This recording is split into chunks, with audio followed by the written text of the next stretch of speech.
ഹമാസിനെ വെട്ടിച്ചൊരു പട്ടിക്കുട്ടിയുടെ കഥ പറയാന്ന് പറഞ്ഞല്ലോ. അതെ, ഇത് വളരെ കൗതുകകരമായ കഥയാണ്. നമുക്ക് മനസ്സലിവുള്ള ഹൃദയമുള്ള മനുഷ്യർക്കെല്ലാം വലിയ സന്തോഷം തോന്നും. അതുകൊണ്ട് നമ്മുടെ പ്രേക്ഷകർ ഈ കഥയൊന്ന് കേൾക്കണം. ഇതിനകത്ത് നമ്മൾ ചുറ്റും എന്നും പറയുന്ന കാണുന്ന കാഴ്ചകളെക്കുറിച്ച് പറയാറുണ്ട്. പക്ഷേ ഇത് വളരെ വേറിട്ടൊരു കാഴ്ചയാണ്. നമുക്കറിയാം 2023 ഒക്ടോബർ 7 ഹമാസിൻ്റെ ഭീകരന്മാർ ഇസ്രയേലിലേക്ക് കടന്നു കയറി അവിടെ നിന്ന് ആളുകളൊക്കെ പിടിച്ചുകൊണ്ട് പോയി കൊന്നു, ഒരുപാട് പേരെ ബന്ദികളാക്കി കൊണ്ടുപോയി. അങ്ങനെ അക്കൂട്ടത്തിൽ രണ്ടുപേരെ പിടിച്ചുകൊണ്ട് പോയിരുന്നു. അലക്സ് ഡാൻസിങ്, അദ്ദേഹത്തിൻ്റെ സഹോദരിയായ ഇസ്ഹാഖ് എൽഗ്രാറ്റ്. ഇവരെ പിടിച്ചുകൊണ്ടുപോയി. ഇവരെ പിന്നീട് വെടിവെച്ച് കൊന്നു. ബന്ദികളായിരുന്നവരെ കൊന്നു. ഇവരെ കൊണ്ടുപോകുമ്പോൾ ഇവരുടെ കൂടെ ഒരു കുഞ്ഞു പട്ടിക്കുട്ടി ഉണ്ടായിരുന്നു. ഈ പട്ടിക്കുട്ടിയുടെ പേര് ബില്ലി എന്നായിരുന്നു. ഇപ്പോൾ അന്ന് അവന് 2 വയസ്സുണ്ടായിരുന്നു. ഇപ്പോൾ 3.5 വയസ്സായി. പിടിച്ചോണ്ട് പോയി. ഇവരെ പിടിച്ചോണ്ട് പോകുമ്പോൾ ഇവൻ അവരുടെ പിന്നാലെ ഓടി. കാരണം അവരുടെ ഓമന പട്ടിയാണ്.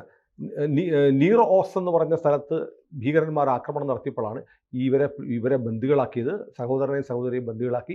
കൂട്ടത്തിൽ അവർ പുറത്തു പോകുമ്പോൾ അവർ ഈ നായ്ക്കുട്ടിയെയും കൊണ്ടുവരുന്നു.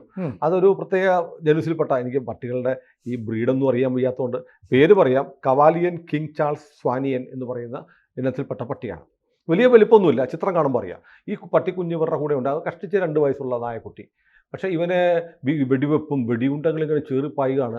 ഭീകരമായ കൊലപാതകങ്ങൾ നടത്തിക്കൊണ്ട് ഭീകരാക്രമണം നടക്കുന്നതിനിടയ്ക്ക് അവൻ്റെ യജമാനന്മാരെ പിടിച്ചുകൊണ്ടുപോയി. അവൻ അവരുടെ കൂടെ പോയി, ഒളിച്ചും പാത്തുമൊക്കെ പോയി. നമ്മൾ ആലോചിക്കണം, മനുഷ്യൻ ഓരോ നിമിഷവും കൊല്ലപ്പെടുകയാണ് ചേറിപ്പായുന്ന വെടികൊണ്ടാൽ. ഒക്ടോബർ 7 ശേഷം ഇസ്രയേലിൻ്റെ അതിഭയാനകമായ തിരിച്ചടി ഗാസയിലേക്കുണ്ടായി. ആകാശത്തു നിന്ന് പോർ വിമാനങ്ങൾ വന്ന് നിരന്തരം ടൺ കണക്കിന് ബോംബുകൾ വർഷിക്കുന്നു. കെട്ടിടങ്ങൾ ഇടിഞ്ഞ് പൊളിഞ്ഞു വീഴുന്നു.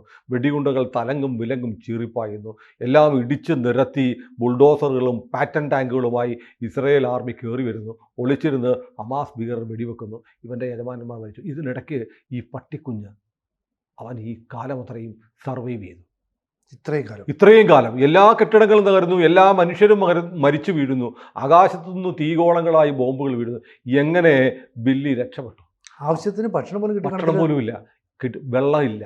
പക്ഷേ എവിടുന്നൊക്കെയോ അവൻ എങ്ങനെയൊക്കെയോ എന്തൊക്കെയോ കഴിച്ച് അതിജീവിക്കുകയാണ്. അതിജീവിക്കുമ്പോൾ നോക്കണം, അവന് അവിടെ മനുഷ്യരായ അവൻ പുറത്ത് കാണുന്നത് ഹമാസ് ഭീകരരെയാണ്. അവൻ അവരുടെ അടുത്തേക്ക് പോയിട്ടില്ല. അവർ കണ്ട അവനെ വെടിവെച്ചു കൊല്ലും. കാരണം ആയുധമുണ്ട്, പട്ടി ഇഷ്ടമാണ്, പട്ടി ഹറാമാണ് പട്ടി.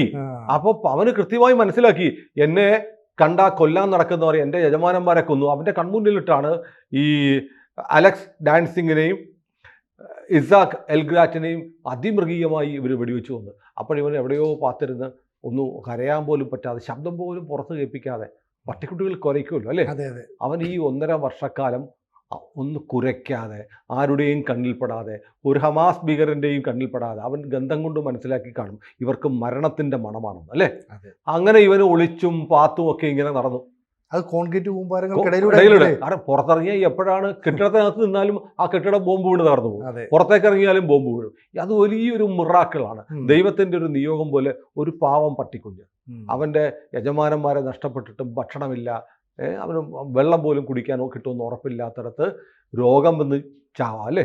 അവനതിനെ അതിജീവിച്ചു. ദൈവത്തിൻ്റെ നിശ്ചയം എന്ന് പറയുന്ന പോലെ ദൈവത്തിൻ്റെ അദൃശ്യമായ ഒരു കരുണയുടെ കരം വന്ന് അവനെ തലോടി തഴുകി അവനെ ജീവിപ്പിച്ചു. അങ്ങനെ കഴിഞ്ഞ ദിവസം ഇസ്രയേൽ ഡിഫൻസ് ഫോഴ്സിൻ്റെ ഗോലാനി ബ്രിഗേഡിലെ ഭടന്മാർ റാഫയിൽ തിരച്ചിൽ നടത്തുകയാണ്. റാഫേൽ തെരച്ചിൽ നടത്തി തകർന്ന കെട്ടിടങ്ങൾ. കാരണം ഇനിയിപ്പോൾ കിട്ടാനുള്ള ബന്ദികളെ കണ്ടെത്തണം, ഭൂമിക്കടിയിൽ വല്ല ബങ്കറുണ്ടോയെന്ന് കണ്ടെത്തണം.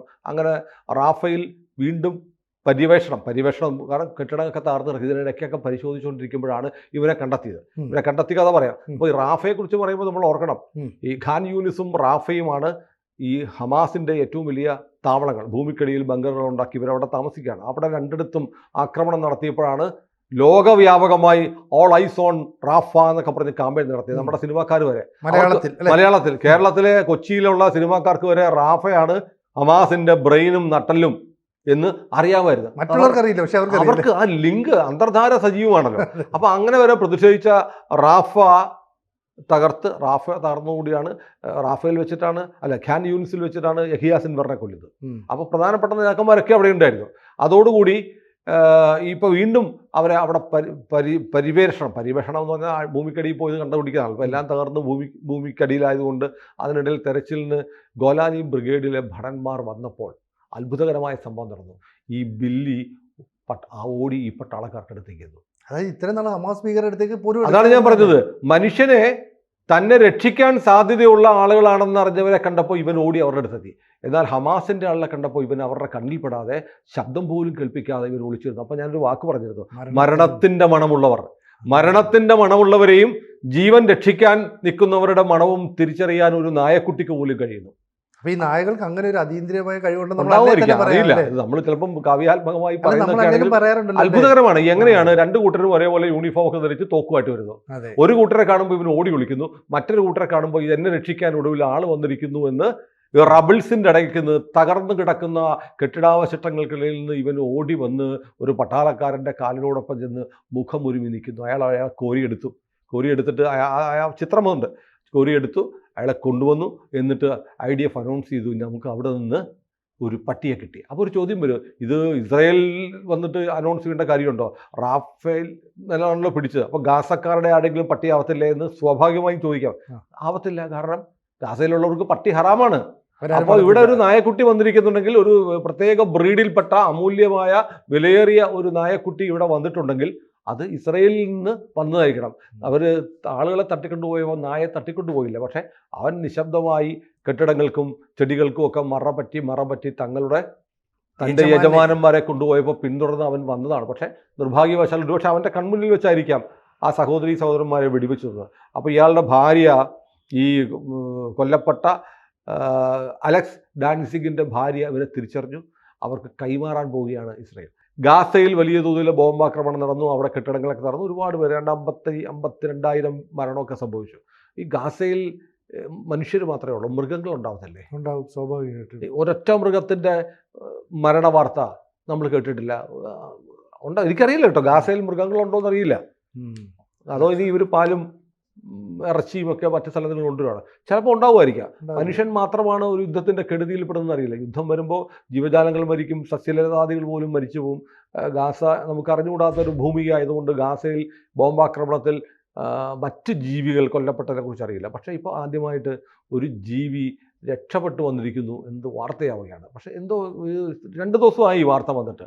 നമ്മളിത് 2 ദിവസമായിട്ട് പറയാൻ വെച്ചിരുന്നതാണ്, പക്ഷേ മറ്റു സബ്ജക്റ്റുകൾ വന്നിട്ട് മാറിപ്പോയതാണ്. പക്ഷേ അതിനിടയ്ക്ക് മറ്റു മാധ്യമങ്ങളിൽ ചിലപ്പോൾ വരും, അങ്ങനെ പിന്നെ നമ്മൾ സംസാരിക്കേണ്ടല്ലോ തോന്നി. പക്ഷേ നമ്മുടെ മറ്റു മാധ്യമങ്ങളിലൊന്നും ബില്ലിയുടെ കഥ വന്നില്ല. ബില്ലി എന്ന് പറയുമ്പോൾ നമ്മൾ ഇന്ത്യക്കാർക്ക് പൂച്ചയാണ്, അവർക്ക് ബില്ലി ഒരു ഓമന പേരാണ്. ഏതായാലും ബില്ലിക്ക് അവനെ ഓമനിച്ച് വളർത്തിയിരുന്ന അലക്സ് ഡാൻസിങ് എന്ന് പറയുന്ന യജമാനെ നഷ്ടപ്പെട്ടെങ്കിലും അവൻ ഒടുവിൽ ആ വീട്ടിലേക്ക് തിരിച്ചെത്തി. മുമ്പൊരു ഞാൻ ചിത്രം കണ്ടിട്ടുണ്ട്, ഒരു നായ ഭിത്തിയിലൊഴിക്കുന്ന ചിത്രം നോക്കുന്നു. അവൻ്റെ യജമാൻ്റെ ചിത്രം നോക്കി ചിത്രം കൊണ്ടുവച്ചപ്പോൾ അത് നോക്കിയിട്ട് ഭിത്തിയിലേക്ക് 2 കൈകളും കുത്തി എണീറ്റ് നിന്ന് ആ ചിത്രത്തിലേക്ക് നോക്കുന്ന ഒരു ഫോട്ടോ ഞാൻ കണ്ടിട്ടുണ്ട്. ഫോട്ടോ നമ്മുടെ ഈ മനസ്സിലേക്ക് പിടിച്ചുലുക്കുന്ന ഇത്തരം. അതെ, ഒരു പക്ഷേ ബില്ലിയുടെ വീട്ടിൽ ബില്ലി ചെല്ലുമ്പോൾ ആ വീട്ടിൽ അലക്സ് ഡാൻസിങ്ങിൻ്റെയും ഇസാഖ് എൽഗ്രാറ്റിൻ്റെയും ചിത്രമുണ്ടെങ്കിൽ ബില്ലി ഓർമ്മിക്കുമായിരിക്കും, ഒക്ടോബർ 7-ന് ഞാൻ ഇവരുടെ കൈകളിൽ നിന്ന് ഒരു സംഗീത പരിപാടി കാണാൻ, അല്ലെങ്കിൽ പുറത്ത് ഒരു പട്ടിയെ കൊണ്ട് പുറത്ത് പോകുന്നതൊക്കെ വളരെ ഇൻ്റർനാഷണൽ ചർച്ചയ്ക്കൊന്നുമല്ല, ഒരു ഉല്ലാസത്തിന് ഒഴിവുവേളയ്ക്ക് വേണ്ടി പോകുന്നതാണ്. അപ്പോൾ നീറോസിൽ വെച്ച് ഞങ്ങളെ കടത്തിക്കൊണ്ടുപോയി. എന്നാലും ഞാൻ ഓർക്കുകയാണ്, പട്ടാളക്കാർ ഇവർ വരുന്നത് ഭീകരവാദികൾ വെടിവെപ്പും ഗ്രനേഡ് ആക്രമണമൊക്കെ നടത്തിയിട്ടാണല്ലോ വരുന്നത്. എന്നിട്ട് ഇവരെ പിടിച്ചുകൊണ്ട് പോകുമ്പോൾ വണ്ടിയെ കൊണ്ടുപോകണം. ഇവനെ വണ്ടി കയറത്തില്ല, ഇവൻ ഈ കുഞ്ഞു പട്ടി ആ വാഹനത്തിന് പിന്നാലെ ഓടി അവരുടെ എത്രയോ കിലോമീറ്ററിൽ ഗാസയിൽ റഫ വരെ എത്തി, നിറോസിൽ നിന്ന് റഫ വരെ എത്തി. അവൻ്റെ യജമാനന്മാർ കൊല്ലപ്പെട്ടതിനടുത്ത് തന്നെ ചുറ്റിപ്പറ്റി കഴിഞ്ഞു. അവൻ എന്ത് കഴിച്ചിരിക്കും അല്ലേ? അതെ, എവിടുന്ന് വെള്ളം കെട്ടിയിരിക്കും. അപ്പോൾ ചില ഒരു 1.5 വർഷത്തിന് മുകളിൽ അവൻ അതിജീവിച്ചു. അപ്പോൾ അതിജീവനത്തിൻ്റെ നാമ്പുകൾ റാഫയിൽ നിന്ന് ഗാസയിൽ നിന്ന് ബാക്കിയായി നശിക്കാതെ കിട്ടുന്നുണ്ട്. അത് നന്മയുടെയും സ്നേഹത്തിൻ്റെയും അടയാളമാണ്. ഏതായാലും ബില്ലിയുടെ വർത്തമാനം നമ്മൾ അത് കുറേ വളരെ സീരിയസ് ആയിട്ടുള്ള വാർത്തകൾ പറയുന്നതിനിടയ്ക്കാണ് ഈ ബില്ലിയുടെ ഈ വർത്തമാനം പറയുന്നത്. നമ്മുടെയൊക്കെ മനസ്സിൽ ഒരു സന്തോഷത്തിൻ്റെ ഒരു കണിക, ഒരു പുതിയ ഒരു ഉറവ പൊട്ടാൻ, സ്നേഹത്തിൻ്റെ ഒരു ഉറവ പൊട്ടാൻ ഇത് സഹായിക്കും. മാത്രമല്ല ഒരു പ്രത്യാശയുണ്ട്. ഞാൻ പറയുന്നത് ഈ സ്നേഹവും സന്തോഷത്തിനും അപ്പുറത്ത് എല്ലാം നശിച്ച് മരണം ചുറ്റും താണ്ഡവമാടുമ്പോൾ, കെട്ടിടങ്ങൾ തകർന്നു വീഴുമ്പോൾ, ആകാശത്ത് നിന്ന് ഏതു നിമിഷവും ടൺ കണക്കിന് ബോംബുകൾ തീമഴയായി പെയ്യുമ്പോൾ, ചുറ്റും സിൽക്കാരത്തോടെ വെടിയുണ്ടകൾ ചീറിപ്പാഞ്ഞു പോകുമ്പോൾ, പൊടിപറത്തി പാറ്റൻ ടാങ്കുകൾ ഓടി നടക്കുമ്പോൾ, അല്ലേ, അതിനിടയ്ക്ക് ഒരു പ്രതീക്ഷയുടെ കിരണം പോലെ ഒരു ജീവബിന്ദു ബാക്കിയായി അവൻ അവൻ്റെ വീട്ടിലേക്ക് തിരിച്ചെത്തിയിരിക്കുന്നു. അപ്പോൾ ബില്ലിക്ക് നമുക്കൊരു സല്യൂട്ട് കൊടുക്കാം. ബില്ലിയെ രക്ഷപ്പെടുത്തിയ ഇസ്രായേൽ ഭടന്മാർക്കും ഞാൻ അപ്പോഴും വീണ്ടും ആലോചിക്കുന്നു, ബില്ലിക്ക് എങ്ങനെ ഹമാസിനെ കാണുമ്പോൾ ഓടി ഒളിക്കാനും ഇസ്രായേൽ ഭടന്മാരെ കാണുമ്പോൾ ഓടി അരികിലേക്കെത്തി ഞാൻ ഇതാ ഇവിടെയുണ്ട് എന്ന് കാണിച്ചു കൊടുക്കാനും കഴിയുന്നു എന്നുള്ളത് ഒരു അത്ഭുതമാണ്. അത് ദൈവത്തിൻ്റെ നിയോഗവുമാണ്. കൂടുതൽ വാർത്തകളും വിശേഷങ്ങളും നിങ്ങളിലേക്ക് എത്താൻ ABC മലയാളം സബ്സ്ക്രൈബ് ചെയ്യുക, ബെൽ ബട്ടണും അമർത്തുക.